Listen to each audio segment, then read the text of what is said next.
Dan pemirsa, kita akan coba hubungi kembali Bapak Gunawan Wijaya selaku Kepala Bidang Advokasi dan Pengembangan Hukum Bidang Kesmas PP Yakmi dan juga dosen Fakultas Kesehatan Masyarakat Universitas Indonesia. Selamat sore Pak Gunawan.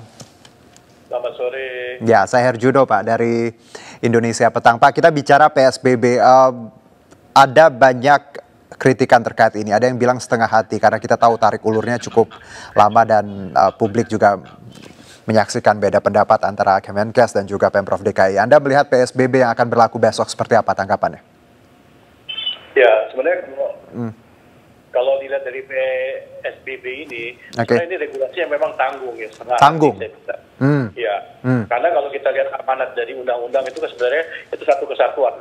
Jadi ada kekarantinaan kesehatan. Ya, jadi yang dilakukan itu bukan cuma PSBB saja, tapi termasuk karantina ruang, karantina wilayah, karantina rumah sakit, dan selanjutnya PSBB.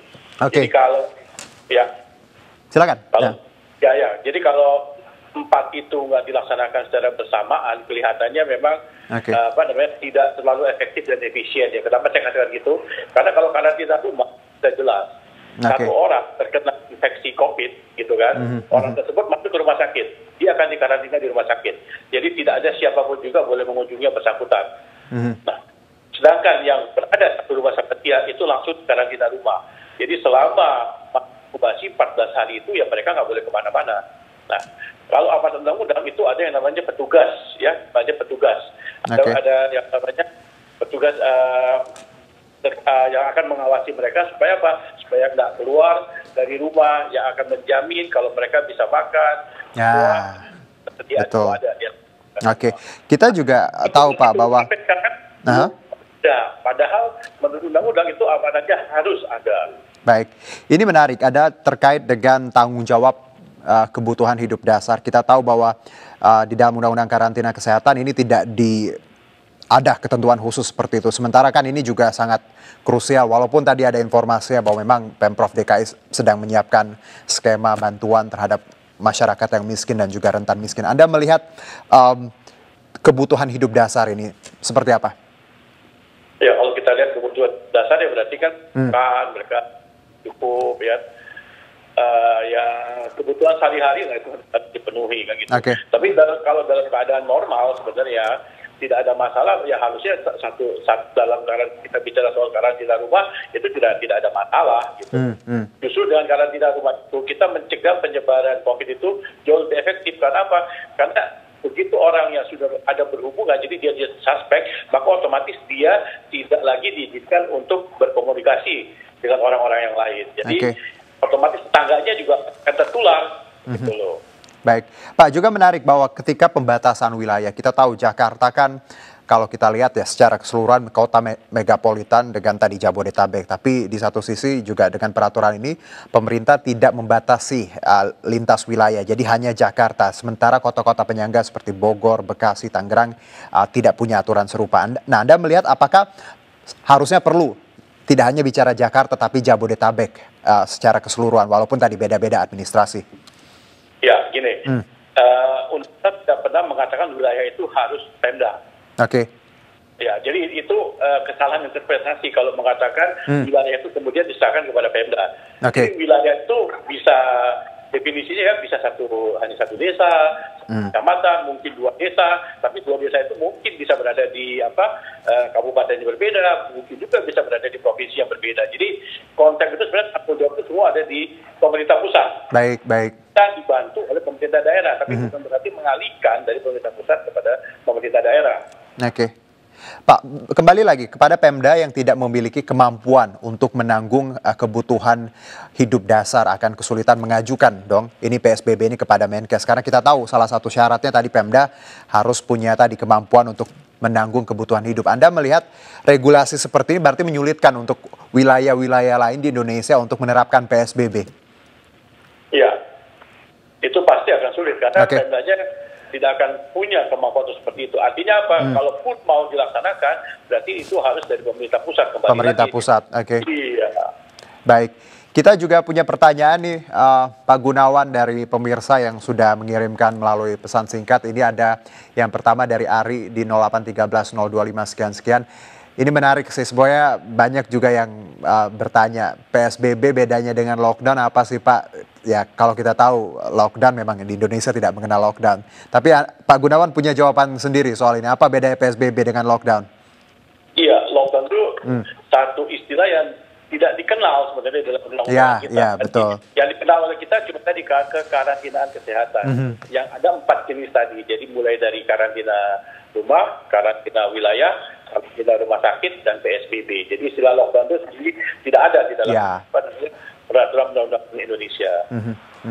Tapi sebenarnya kalau bicara lockdown dan PSBB Pak, Anda melihat apakah langkah ini memang hampir mirip atau tadi sebenarnya apa yang dilakukan pemerintah tidak semasif yang harusnya dilakukan seperti itu? Ya, kalau lockdown yang dilihat di negara-negara lain itu sebenarnya mirip seperti karantina wilayah gitu. Tapi wilayah itu sendiri tidak boleh didefinisikan sebagai provinsi atau kabupaten atau kota madya. Jadi bisa aja cuma 1 RT, 1 RW, atau mungkin hanya 3 rumah, itu kita sebut namanya wilayah. Oke, kita juga punya pertanyaan ini dari Karina 0856769 sekian. Apakah akan ada sanksi yang berlaku jika masyarakat atau perusahaan yang tidak mematuhi PSBB? Karena kita tahu Pak, di PSBB ini kan diatur sendiri bahwa beberapa perusahaan memang boleh beroperasi seperti energi, logistik, termasuk media. Nah, sementara yang lain harus diliburkan. Anda melihatnya seperti apa? Ya, kalau ini sudah jadi dalam bentuk PP, ada landasan undang-undangnya, dan di undang-undang tentang karantina kesehatan itu ada sanksi pidananya. Cuma yang lucu adalah yang melanggar PSBB itu dipidana, pas penjara gitu kan ya, yang di penjara malah dikeluarin gitu. Mungkin Pak Gunawan, kalau bicara dampak ekonomi ini juga yang banyak analisa dari pakar ekonomi bahwa sebenarnya PSBB atau apapun itu namanya sangat akan berpengaruh terhadap perekonomian di DKI Jakarta yang mana menyumbang sebagian besar dari nilai perekonomian nasional. Anda melihat langkah PSBB ini dengan hal-hal yang sudah dilakukan Pemda DKI, apakah nanti resikonya memang cukup besar kalau tidak tadi punya antisipasi dan juga persiapan yang matang? Ya, kalau kita tidak punya persiapan yang matang, ya tentunya biaya akan lebih besar ya, karena kita sekarang lebih berfokus pada kuratif ya, mengobati yang sakit gitu loh.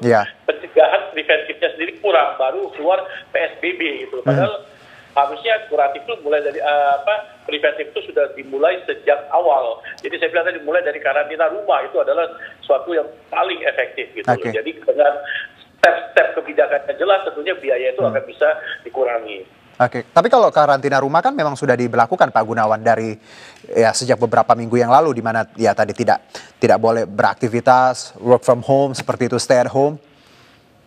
Karantina rumah itu sama sekali nggak boleh keluar rumah. Harusnya. Jadi itu hanya diberlakukan bagi yang anggota keluarganya terkena COVID. Jadi kalau yang terkena COVID dia masuk ke rumah sakit, di karantina rumah sakit. Keluarganya yang sempat bersama dia itu di karantina rumah. Jadi nggak boleh keluar, nggak boleh ngapa-ngapain. Jadi berbeda dengan yang sekarang ada ini. Dan itu di dalam peraturan pemerintah juga. Jadi sebenarnya PP yang harus keluar itu adalah PP yang bersamaan. Jadi ada karantina rumah, karantina wilayah, karantina rumah sakit, dan PSBB sekaligus jadi satu peraturan pemerintah. Pak Gunawan, terakhir mungkin ini sudah diketok palu seperti itu lusa ya, 10 April semuanya tadi dengan rule-nya akan dijalani dan otomatis warga Jakarta juga harus mengikuti. Apa harapan Anda dan mungkin closing statement terkait ini? Ya, kalau saya lihat satu adalah ini ya, yang namanya pejabat untuk karantina itu harus ada. Kalau pejabat itu tidak ada, nggak akan efektif pelaksanaannya. Nah, kalau undang-undang itu kan harus diberikan pendidikan ya. Berilah pendidikan kepada mereka. Dan saya pikir itu bisa diberikan kepada para sarjana-sarjana profesi kesehatan masyarakat, apoteker yang berkomunitas, perawat-perawat komunitas. Mereka diberikan skill tambahan untuk bisa melaksanakan undang-undang tersebut. Karena itu amanat dari undang-undang. Betul. Karena edukasi penting sekali. Apalagi masyarakat kita kadang ya karena mereka berpikir sifatnya himbauan, jadi ya kadang tidak diikuti gitu sepenuh hati. Padahal itu sebenarnya tadi larangan yang memang harus kita lakukan ya, Pak Gunawan ya. Baik, terima kasih Pak Gunawan atas waktunya. Selamat sore.